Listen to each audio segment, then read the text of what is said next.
Well, there's my Mobius TG. No, nothing's wrong with it. When I review an airbrush, I always take them apart, including going all the way to looking at certain things underneath a microscope, which we'll get into in a little bit.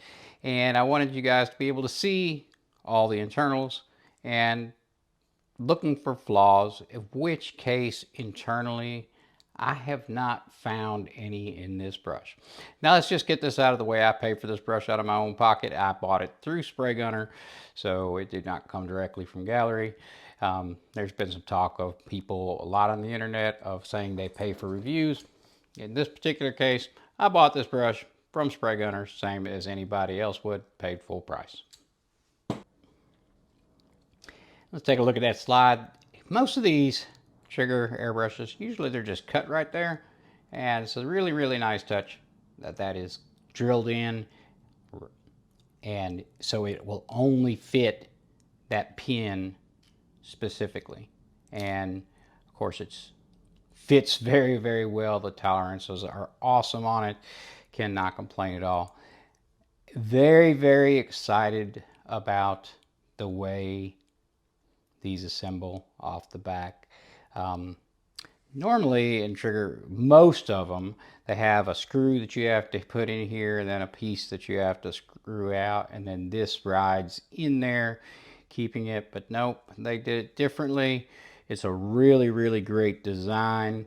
I'm very, very happy with it, and I can tell you that it creates a very wonderful, solid feel on the trigger. Also, taking these apart, putting them back together, gives you an opportunity to see how they come apart and are put back together. And these come apart for a trigger airbrush. This comes apart and goes back together. Really freaking awesome. Of course, normal, this nozzle, it's going to be familiar. Anybody who's seen any of the Gaahleri airbrushes, let me get my microscope and we'll look at a couple things. And no surprises here. The needle, well, there's a little bit of dirt on there, but no surprise here. And I'm sorry, that's going to be a little weird looking at the microscope through the screen. But these needles, as I've seen with other airbrushes, are usually extraordinarily well done. So I cannot complain about the needles whatsoever. We'll take a look at the nozzle. You can see the nozzle in there. Nice, clean, smooth on the inside. You know, I really don't have anything to complain about there. And very well machined. And we'll finish putting this brush together. I'll put it on with the fan cap because, well, that's really what I'm interested in. And everything internally and externally to this point has been absolutely beautiful. It's a beautiful brush. Of course, taking it apart on the inside, it doesn't matter if it looks great on the outside if the inside doesn't look just good. In this particular case, it does look that good. I have no complaints over the build quality at all so far, although I do have one nagging thing that I can tell you that I found with quality, and that has to do with the cup.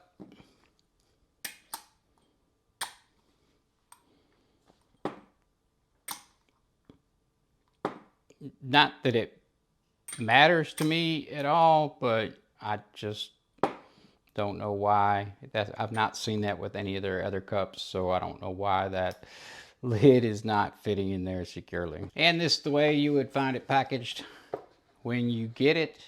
And the parts diagram is on the back instead of the inside, so it's not quite as slick as some of their other packaging.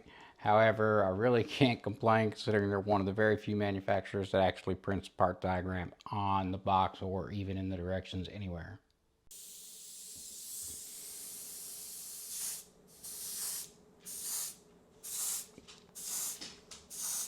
And that's the round, and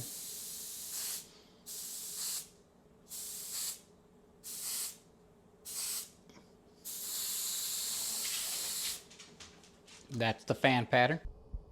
Ruler. Okay, so I wanted to come in here a little bit closer and I want you to look at this pattern. And the reason that I want to talk about this pattern is I'm sure you guys have seen quite often in some other reviewers where they're painting and you can see that clear dumbbell effect that they're getting when they're painting.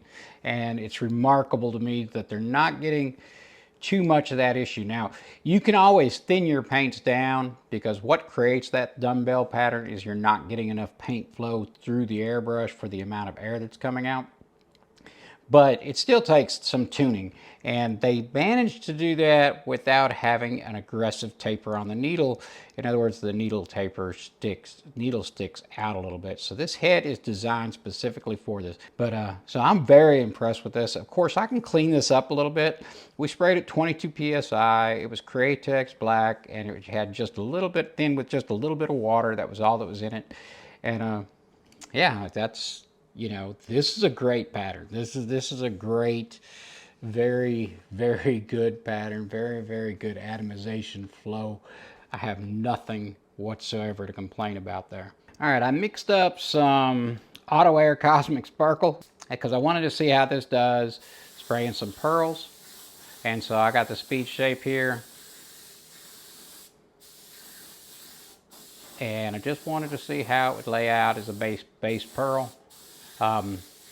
You'll notice that the coverage does not look like it's getting a lot of coverage, but that is the way these cosmic pearls are.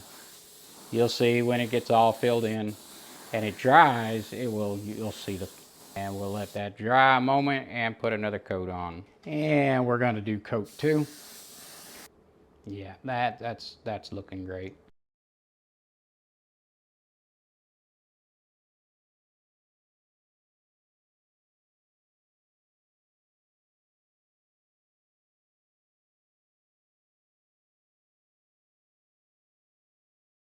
So that's 2 coats with the UV-LS high gloss, and it could use a third, but we're not going to worry about that. Anyway, what are my thoughts on this brush? I absolutely love this brush. It's a tremendous leap from the products I've looked at from them in the past. You know, a couple of years ago when I first looked at them, it has come a long way. The quality of this, everything that I can see at this brush that I actually purchased with my own money, as it came to me, the quality has been great. It's been completely flawless with the exception of what I already pointed out, that cup. And I really have no complaints. It sprays a good pattern. It does really well with that. Now, the caveat of that is something like the GSI Krios PS290 or the Iwata TH have a more aggressive blunt tapered needle, which will handle thicker paints just a little bit better. I may regrind a new needle, go buy a new needle and regrind it just to see out of my own curiosity what that would change. So if I had any recommendations for them, say we got to get that cup fixed and maybe have a little more aggressive taper where we can handle a little thicker paints a little better. But it has handled everything I'm throwing at it on a normal basis. And for modelers and for what this is targeted at, it's absolutely, you know, it's been stellar. That's about all I can say about it. I'll drop you guys some links down below. I am keeping this brush in my lineup. I am, you know, really, really happy with it. So that's about all I can say. Anyway, guys, I will catch you on the next one, and we will see you real soon.